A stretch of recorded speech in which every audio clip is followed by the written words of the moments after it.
यहाँ बैठ जाओ। माँ, मुझे भूख लगी है। सब्र करो बेटे, मैं अभी आती हूँ। अरुण, इसका ख्याल रखना।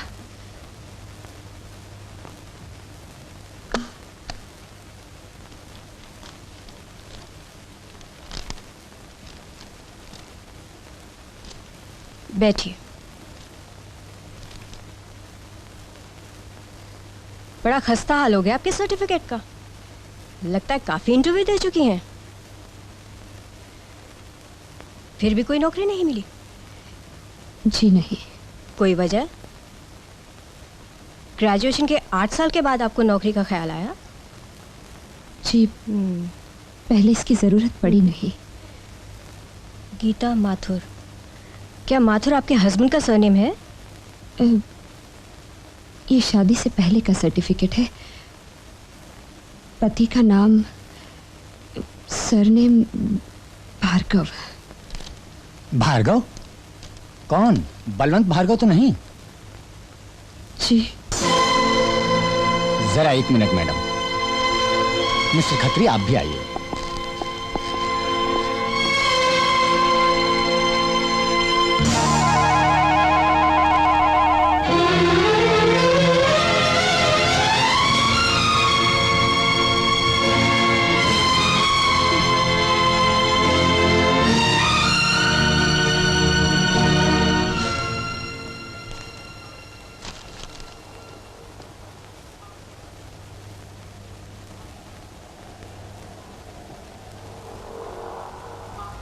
नौकरी मिल गई माँ?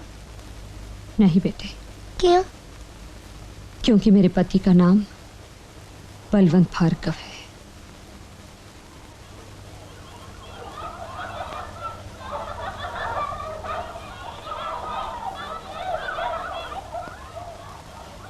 बच्चे बहुत भूखे हैं, कुछ खाने को मिल सकता है? हाँ हाँ, क्यों नहीं। महाराज, महाराज, खाने को कुछ बचा हो तो ले आओ। जी। अभी पति कब गुजरे तुम्हारे? जी, वो जिंदा है। क्षमा करना, ये अनाथाश्रम है, कोई भीख मांगने की जगह नहीं। महाराज, इसकी जरूरत नहीं है। मैं समझा बेचारी कोई विधवा है।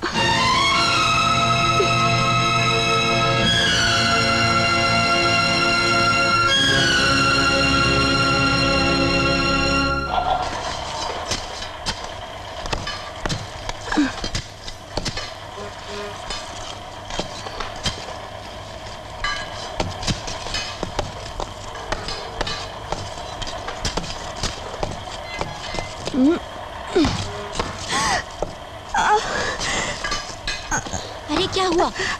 तबीयत ठीक नहीं है क्या? जरा सुस्ता ले। अरे जंपा, बाई को पानी पिला।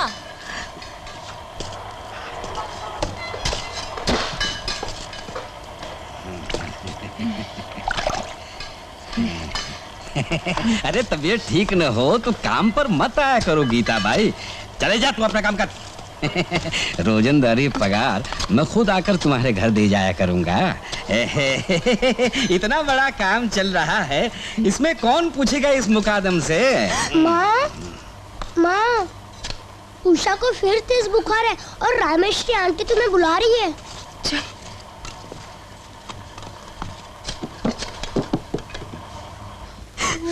रो मत बेटी, तुझे छोड़कर मेरा भी जी लगता है क्या? मैं खाना पकाती हूँ, फिर अपने घर जाकर खाकर साथ साथ सोएंगे। हाँ? चुप। अरुण, तू यही उषा के पास बैठ। अच्छा।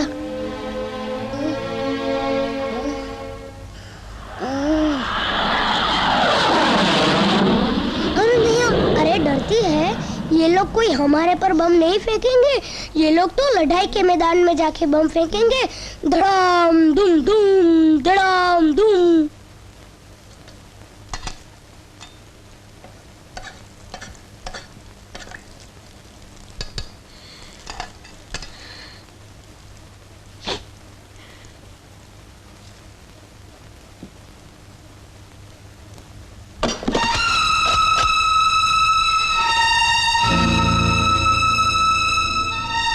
इधर से निकल रहा था तो सोचा पूछता चलो। अब तबीयत कैसी है तुम्हारी? ठीक है, तुम चले जाओ यहाँ से।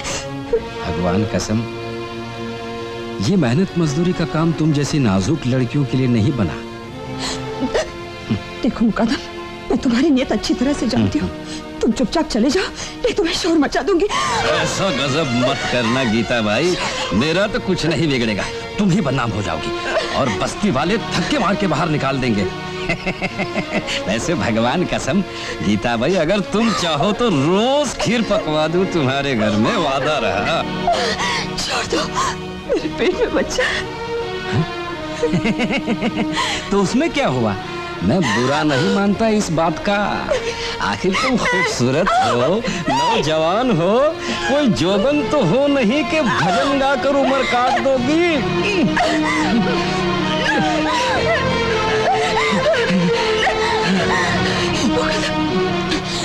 मुझे छोड़ दो, मैं इज्जतदार औरत हूँ। अब मान भी जाओ मेरी जान, नखरा और नमक थोड़ा ही अच्छा लगता है।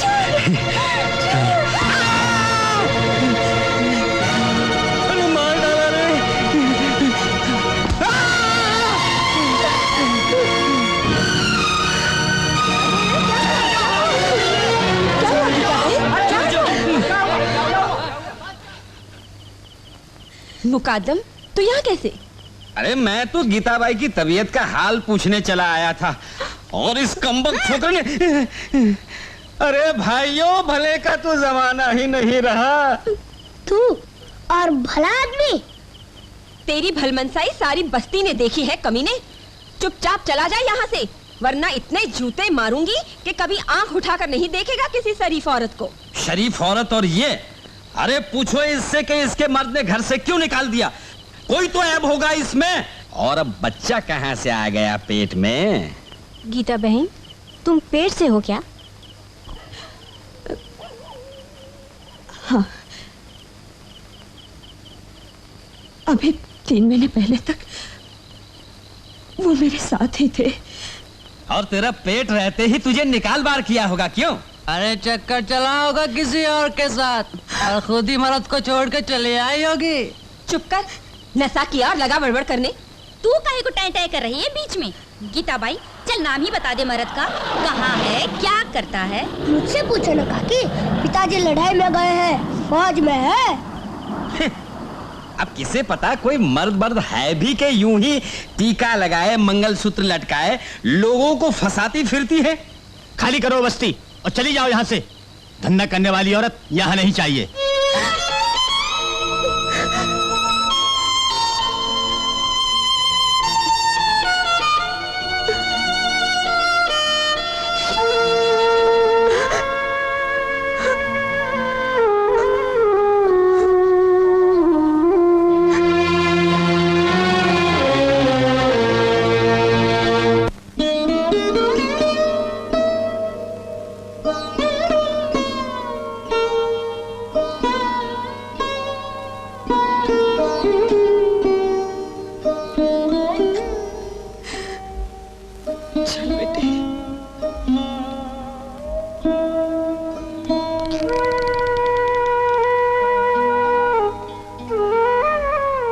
नमस्ते भाई साहब। क्या बात है? मैं बड़ी तकलीफ में हूँ भाई साहब। मेरे बच्चे भूखे हैं, मेरी बेटी को बुखार है। मुझे कुछ काम मिल सकता है? कुछ भी, कैसा भी काम कर लूंगी। बर्तन मांजने का, झाड़ू लगाने का।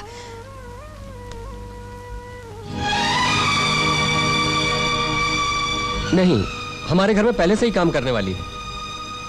भले घर के लगते हैं बाबूजी, मुसीबत में है बेचारी। हमें तो एक नौकरानी की जरूरत भी है, रख लीजिए ना। नहीं बहू, ये शादीशुदा है। जब इसका पति ही से नहीं संभाल सका तो भला हम कैसे संभालेंगे? हाँ, अगर कोई मजबूर औरत होती, विधवा होती तो बात और थी। अरे तुम अभी तक गई नहीं?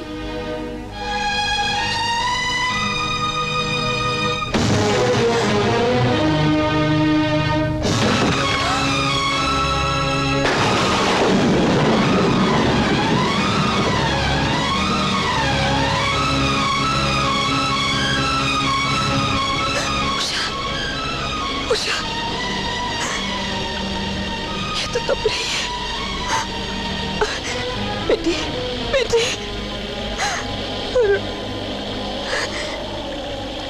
लगता है बड़ी परेशानी में है, मैं आपकी कुछ मदद करूं? मेरे बेटे की तबीयत बहुत खराब है, यहाँ कोई डॉक्टर है? हाँ हाँ, सामने ही डॉक्टर कोठारी हैं। आइए मेरे साथ चलिए, आइए।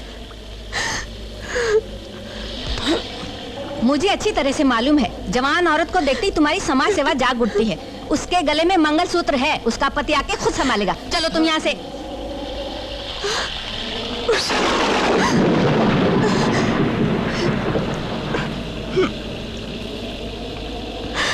अरुण, तू इसका ख्याल रख, मैं डॉक्टर को लेके आती हूँ।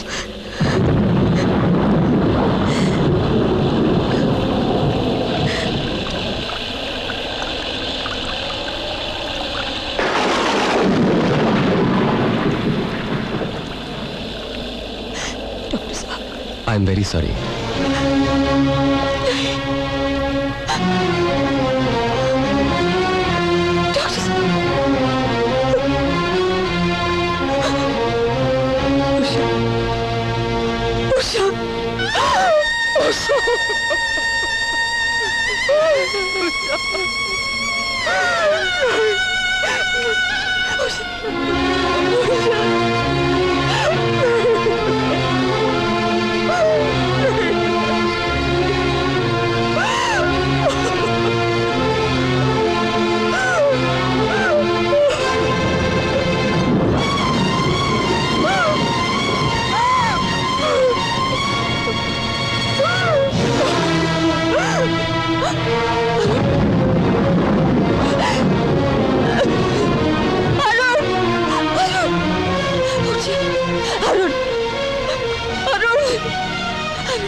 बिल्कुल ठीक। अरुण, नहीं बेटे, तुम ठीक नहीं हो।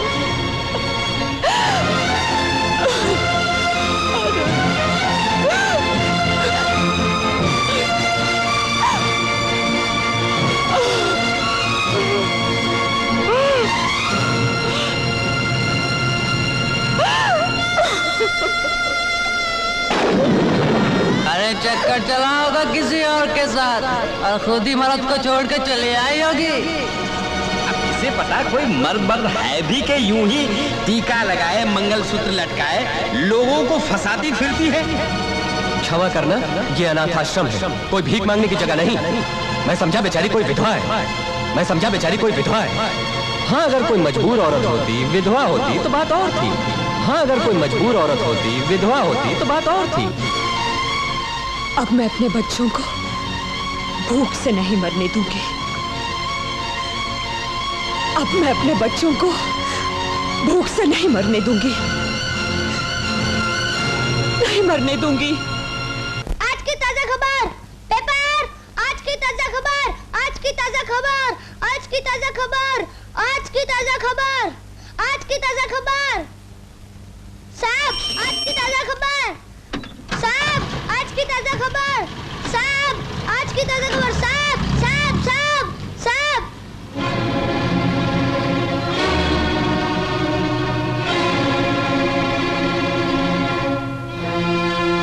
बाप रे, इतने सारे रुपए। अब हम बोर्डिंग स्कूल से श्रीकांत भैया को ला सकते हैं ना माँ? नहीं बेटे, ये पैसे हमारे नहीं हैं।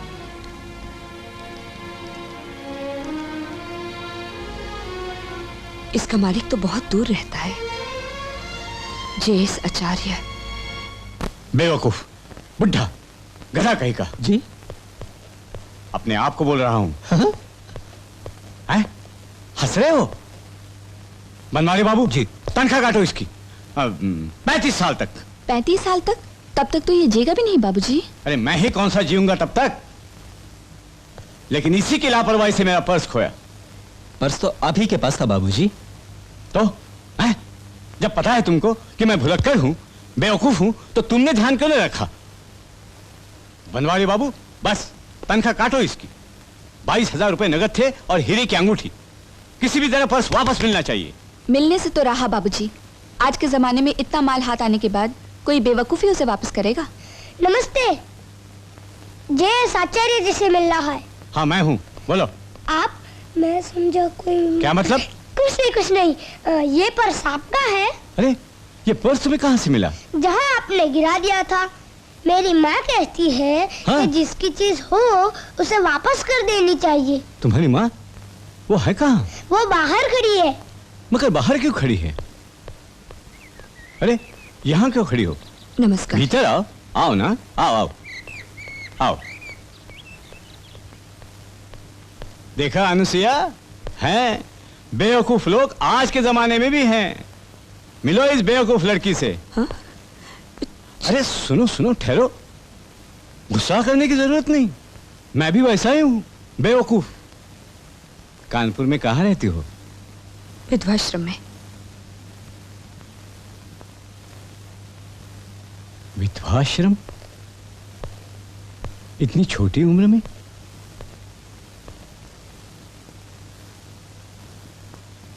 बनवारी बाबू जी, वो विधवाश्रम के मैनेजर सुमन बाबू है ना उधर, उन्हें एक चिट्ठी लिखिए। चिंता न करें, इस लड़की को अब मैंने अपने पास रोक लिया है। आज से यह हमारे साथ रहेगी। नहीं, मैं वापस जाऊंगी। मैं जाने दूंगा तब ना। मुझे बेवकूफों की सख्त जरूरत है। अब मैं और तुम दोनों बेवकूफ मिलकर इस किस्म की बेवकूफी का सारी दुनिया में प्रचार करेंगे। नाम नहीं बताया तुमने? गीता। मगर अगर मगर कुछ नहीं। मैंने तुम्हें इसलिए नहीं रोका कि तुम ईमानदार हो, बल्कि इसलिए कि इतनी छोटी उम्र में तुमने बड़े से बड़ा दुख देख लिया है।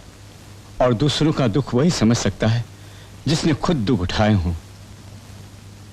मुझ पर मेरे अपने ही दुख बहुत भारी हैं।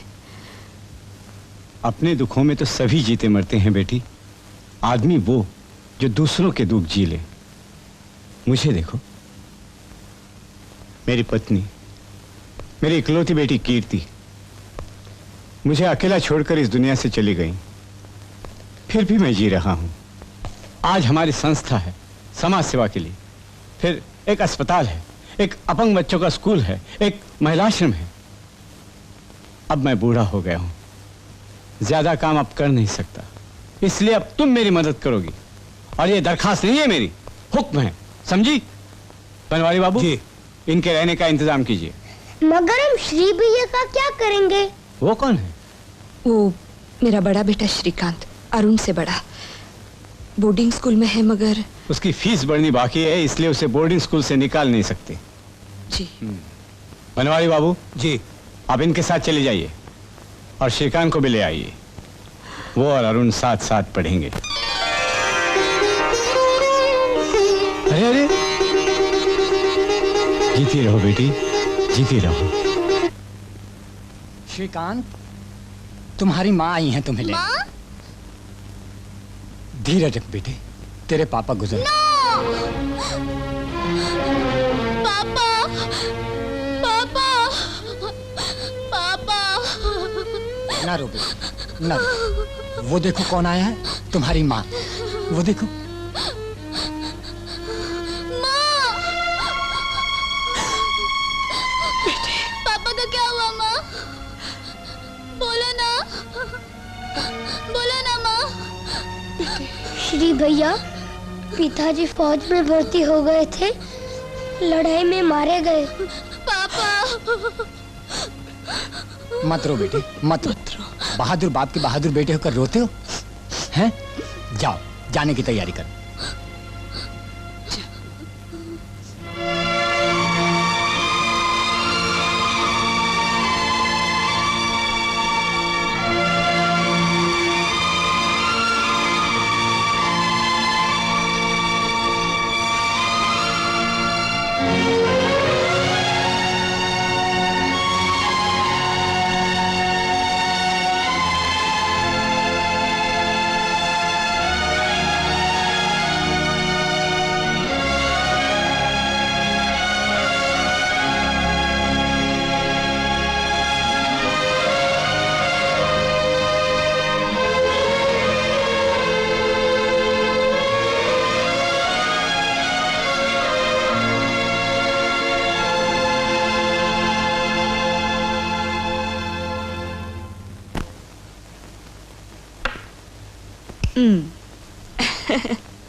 इतना काम मत किया कर श्री।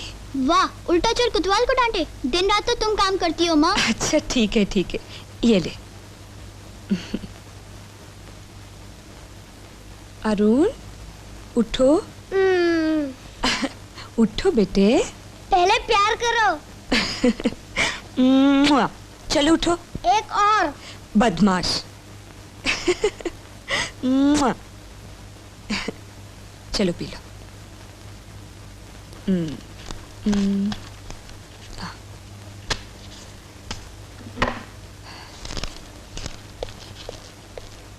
दीदी 5 नंबर कॉट का मरीज चल बसा। उसके घर वालों को खबर कर दीजिए। उसका कोई नहीं है। लावारिस लाशों के अंतिम क्रियाक्रम के लिए समिति कितने रुपए मंजूर करती है? 73 रुपए 50 पैसे। कैशियर से रुपए लेकर उस बेचारे का अंतिम क्रियाक्रम करवा दीजिए। बहुत अच्छा।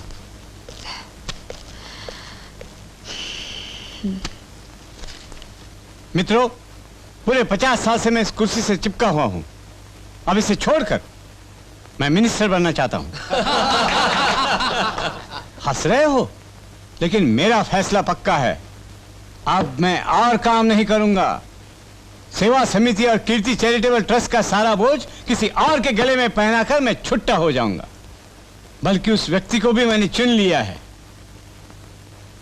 जो सच्चा है, ईमानदार है, मेहनती है और जिसे काम का अनुभव भी है। और मुझे पूरा यकीन है कि आप सब भी मेरी पसंद को स्वीकार करेंगे। आज से हमारी संस्था के अध्यक्षा होंगी हमारी संस्था की प्रिय सदस्य श्रीमती गीता देवी।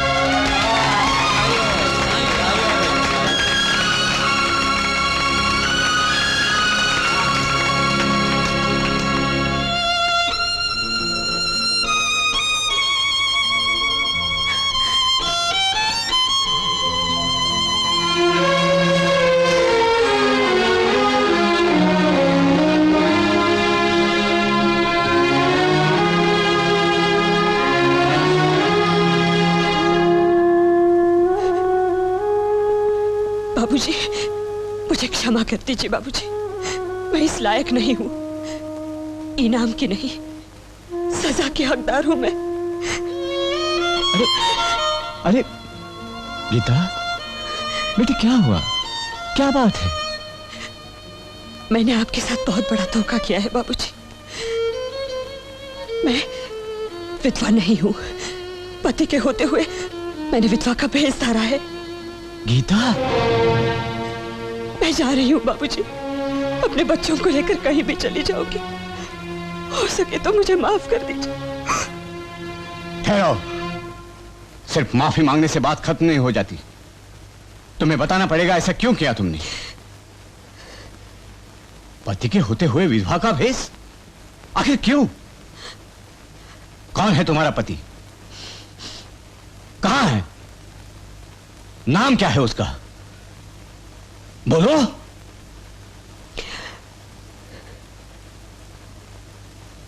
बलवंत भार्गव।